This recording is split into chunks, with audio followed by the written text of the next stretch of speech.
नमस्कार, माझं नाव कल्याणी कोटनूर. नमस्कार, माझं नाव गिरीश कोटनूर. आम्ही आनंदी हॉस्पिटलमध्ये ट्रीटमेंट माझ्या 8th मंथमध्ये स्टार्ट केली. आम्हाला रेफरन्स माझ्या फ्रेंडकडून मिळाला, कारण की माझे 3-4 फ्रेंड्सची डिलिव्हरी पण या हॉस्पिटलमध्येच झालेली आहे. मी प्रॉपर मुंबईची आहे. सो आम्हाला त्यांचं बोलणं वगैरे पण खूप कम्फर्टेबल वाटलं आणि त्यांनी आम्हाला पूर्ण ॲस्पेक्टमध्ये सगळं पुढचं जर्नी कशी राहील त्यांनी सगळं समजून सांगितलं. सो आम्ही वाया फोन कॉलच आम्ही तिथून ट्रीटमेंट स्टार्ट केलेली. सो त्यानंतर मॅमने योगा, मेडिटेशन या सगळ्या गोष्टी आम्हाला गाईड केल्या. त्यासाठी स्वप्नाली मॅम पण आमच्यासोबत होत्या. सो मी 8th मंथमध्ये इथे आल्यापासून सगळी जर्नी स्टार्ट केली.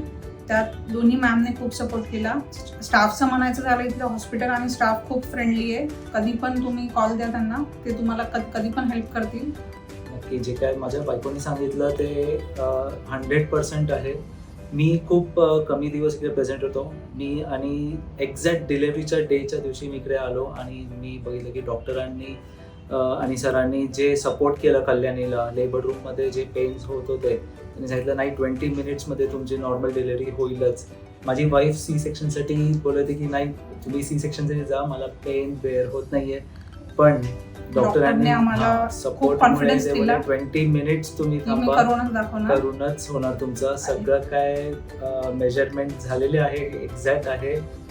आणि कल्याणीचं पण तेवढंच नाही, बट त्यांनी जोपर्यंत मला कॉन्फिडन्स नसता दिला तर मी तेवढं बिअर नसते करू शकले. आणि त्यांनी सांगितलंच तुम्ही करू शकता, सो तुम्ही नका जाऊ सी सेक्शनसाठी. आणि आता मला असं जाणवत आहे की मी सी सेक्शनसाठी नाही गेले तर मला किती कम्फर्टेबल वाटतंय. धन्यवाद. धन्यवाद.